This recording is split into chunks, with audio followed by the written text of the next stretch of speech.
Good morning, all my sweet friends, pals, and confidants. It's May Day, May 1st. I didn't come to you yesterday because I've got a horrible sinus infection. So I went to the bed yesterday and I got up only to take Moses out, and that's it. I took Moses out. So funny. My husband, he came home and, I can't hear. I can't hear word the beans. And he said, I'm going to fix myself some dinner. Well, earlier in the day, I had texted him and said, I'm really sick. He said, okay, don't worry about dinner. So I thought, oh, how nice. He's going to fix me dinner. That would be lovely because I just don't have the energy. So I'm in bed and he's out in the kitchen. I can hear him. And then he comes in. He says, I'm going to run to the grocery store. I said, I'm thinking, okay, but kind of late and we haven't eaten yet. It was like 7 o'clock. So he goes to the grocery store. He comes back and I'm still thinking, okay, he's going to go in the kitchen and fix something for dinner. 9 o'clock, I come out. He's sitting here eating chips, watching TV. And I said, I thought you were going to fix dinner. And he looks at me like, I had dinner. What he said was, I'm going to fix myself some dinner. I said, I'm sick. I thought you would fix me dinner. Total misunderstanding, miscommunication. We do that a lot because I don't hear everything. I didn't hear him say, I'm going to fix myself some dinner. And then when he went to the store, he said, do you want anything? If I thought, I would have said, yeah, get me whatever. So 9 o'clock at night, and he's like, well, I'll fix you something. I said, no, I was feeling a little bit better. So I got up and we had pizza a couple weeks ago that I had tossed the leftovers in the freezer. So I took out a piece of pizza and I warmed that up in the oven, and that's what I had for dinner, and it was fine. And then I took my NyQuil, did my sinus rinse, and I went to bed. So I'm still sick this morning. I'm sorry, but I didn't want to miss you guys this morning, and I'm going to make myself stay out of bed today. I'm going to try. I might. We'll see. We'll see how this morning goes. I did get dressed. I took Moses out. He's taking a nap now. And I'm having my coffee. And I made brownie bites the other day. And everybody loved them. I didn't make them from scratch. They're boxed. I think they're Duncan Hines. The only thing I did, instead of putting them in a pan and cutting them up, I put them in my mini muffin pan. I have 2 that each have 2 dozen. So I made 4 dozen brownie bites plus about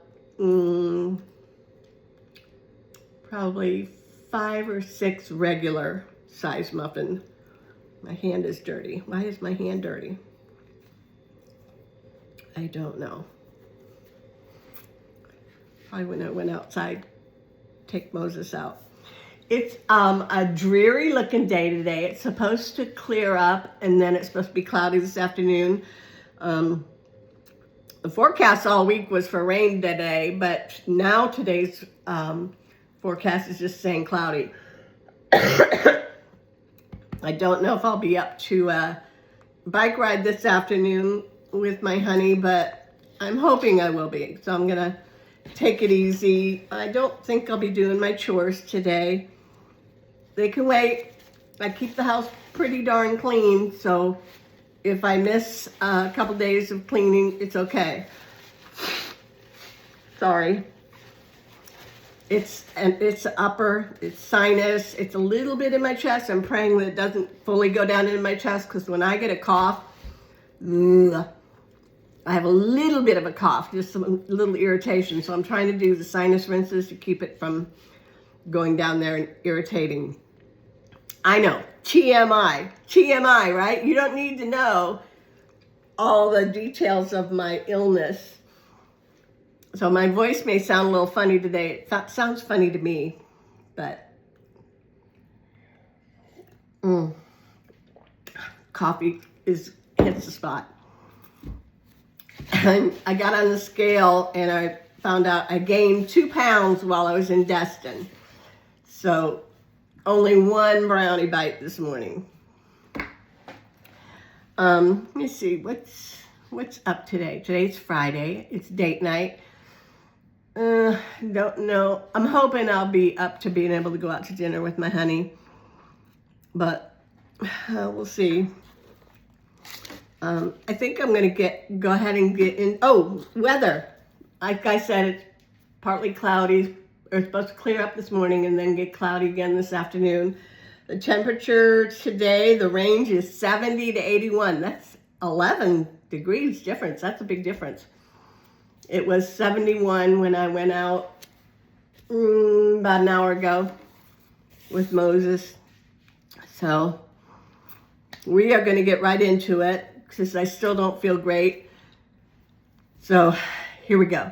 We are in Job, and we are going to read 2 chapters today. Chapter 6 and chapter 7. And this is Job responding to Eliphaz, what he had to say in chapters 4 and 5. So here we go. Then Job spoke again. If my misery would be weighed and my troubles be put on the scales, they would outweigh all the sands of the sea.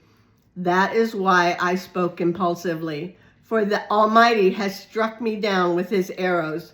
Their poison infects my spirit. God's terrors are lined up against me. Don't I have a right to complain? Don't wild donkeys bray when they find no grass, and oxen bellow when they have no food?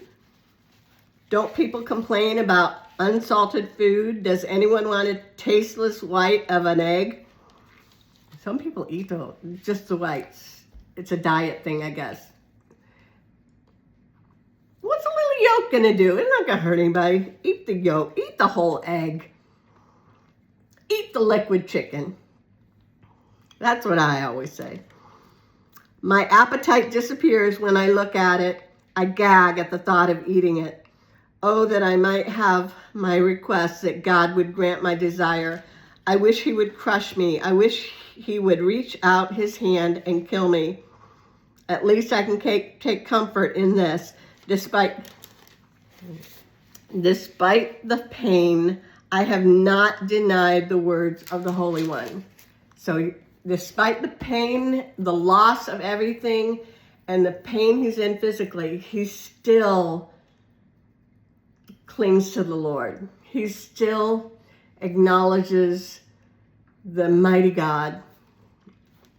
But I don't have the strength to endure. I have nothing to live for. Do I have the strength of a stone? Is my body made of bronze? No, I am utterly helpless, without any chance of success. One should be kind to a fainting friend. But you accuse me without any fear of the Almighty. My brothers, you have proved as unreliable as a seasonal brook that overflows its banks in the spring when it is swollen with ice and melting snow. But when the hot weather arrives, the water disappears. The brook vanishes in the heat. The caravans turn aside to be refreshed, but there is nothing to drink, so they die. The caravans from Tema search for this water. The travelers from Sheba hope to find it. They count on it, but are disappointed. When they arrive, their hopes are dashed. You too have given no hope. You have seen my calamity, and you are afraid. But why? Have I ever asked you for a gift? Have I begged for anything of yours from yourself? Have I asked you to rescue me from my enemies or to save me from ruthless people? Teach me, and I will keep quiet. Show me what I have done wrong. Honest words can be painful, but what do your criticisms amount to? Sorry about that. Do you think your words are convincing when you disregard my cry of desperation? You would even send an orphan into slavery or sell a friend. Look at me. What would I lie to your face? Stop assuming my guilt. For I have done nothing wrong. I have done no wrong. Do you think I'm lying? Don't I know the difference between right and wrong? Chapter 7. Is not all human life a struggle? Our lives are like that of a hired hand, like a worker who longs for the shade, like a servant waiting to be paid. I too have been assigned months of futility, long and weary nights of misery. Lying in bed, I think, when will it be morning? But the night drags on, and I toss and I turn.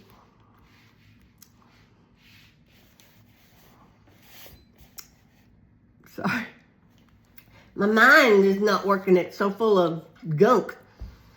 But the night drags on, and I toss till dawn. My body is covered with maggots and scabs. My skin breaks open, oozing with pus. Job cries out to God, my days fly faster than a weaver's shuttle. They end without hope. Oh God, remember that my life is but a breath, and I will never feel happy. I will never again feel happiness. You see me now, but not for long. You will look for me, but I will be gone. Just as a cloud dissipates and vanishes, those who die will not come back. They are gone forever from their home, never to be seen again. I cannot keep from speaking. I must express my anguish. My bitter soul must complain. Am I a sea monster or a dragon that you must place me under guard? I think my bed will comfort me and my sleep will ease my misery. But then you shatter me with dreams and terrify me with visions. I would rather be strangled, rather die than suffer like this. I hate my life. I don't want to go on living. Leave me alone for my few remaining days. What are people that you should make so much of us, that you should think of us so often? For you examine us every morning and test us every moment. Why won't you leave me alone, at least long enough for me to swallow? If I have sinned, what have I done to you? Oh, watcher of all humanity, why make me your target? Am I a burden to you? Why not just forgive my sin and take away my guilt? For soon I will lie down in the dust and die. When you look at me, I will be gone. He's really upset. He has suffered. We all do, don't we? Maybe not like Job has suffered, but we all have gone through some horrible, horrible things.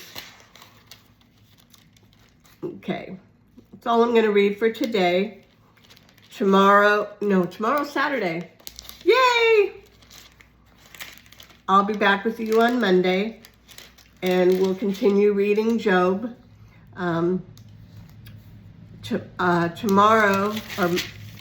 Monday, we will probably read Job 8, 9, and 10. And they are Bildad, the other friend, his response, and then Job's third speech, and his plea to God. So we will read 8, 9, and 10 on Monday. I hope y'all have a wonderful day. Excuse my messy hair. It's always messy, whether I feel good or not. It is what it is. And I would love to go and get it all cut off, but for my handsome hubby, I'm letting it grow out. So we'll see. We'll see. I love y'all. Have a wonderful day. Have a wonderful weekend. Enjoy your weekend. Supposed to be rainy and ugly here in St. Augustine, but we'll make the best of it. I love y'all. Bye.